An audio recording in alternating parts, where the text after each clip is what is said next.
What does an underwriter do? Well, I know the general perception is that the underwriter is this person behind the scenes who's going to get your loan applications, going to review everything, your employment history and how long you've been on your job and what all your debts are and all your credit information. Carefully weigh all that data and make a decision as to whether to approve you for this mortgage or not. Well, that's not exactly how it works, at least not in the mortgage world. Let me explain. When you get a mortgage, there are 5 main agencies behind mortgages. You've got, on a conventional loan, either Fannie Mae or Freddie Mac, or if you're doing one of the government programs, you've got FHA, VA, or USDA. Every one of these agencies have their own automated underwriting system, or AUS. The AUS is basically a computer algorithm based on their risk criteria.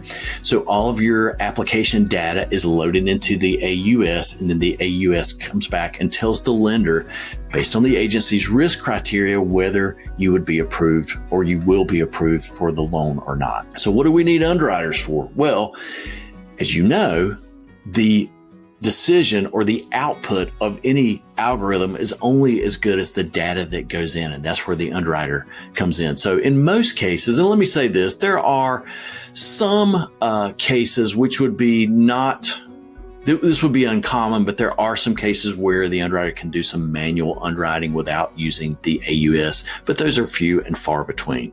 So the underwriter's main job is not really to decide whether to approve the loan or not. The underwriter's job is to verify and validate the information that goes into that AUS, verify and validate. So here's what I mean by that. For instance, let's say your income, that's easy enough, right? You make whatever you make. Not necessarily. Are you counting on, let's say, overtime income to qualify? Or maybe you get some commission income. Maybe you earned $10,000 in overtime this past year, but the year before you only earned $1,000 in overtime. And how do we count that? Do we average it out? So every one of these agencies has a manual, and back in the old days, it used to be a big actual manual. Now it's all online, of course, but every agency has a manual that tells the underwriter, here's how you treat overtime income. Here's how you calculate commission income. Here's when you can and you cannot use this as income in order for this person to qualify.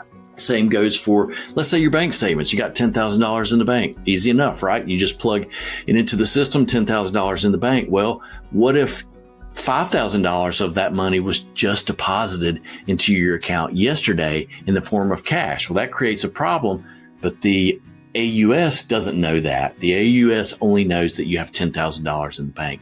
Same thing with the overtime income. The AUS only knows that we're putting in X amount of dollars for your overtime income. The AUS doesn't know whether we are able to count that income as qualifying income or not. And that's where the underwriter comes in. That's what the underwriter's job is, to go through everything and make sure.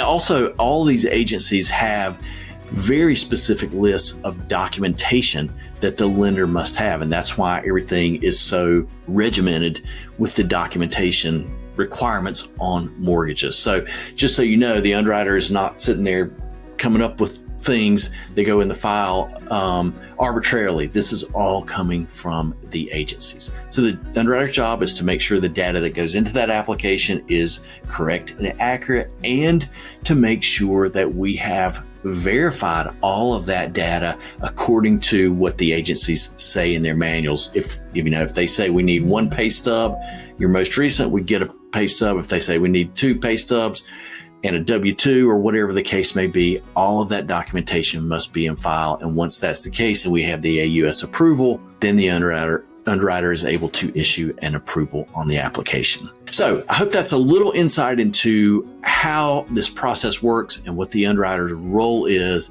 If you have any specific questions for me, please feel free to reach out and I'll be glad to help.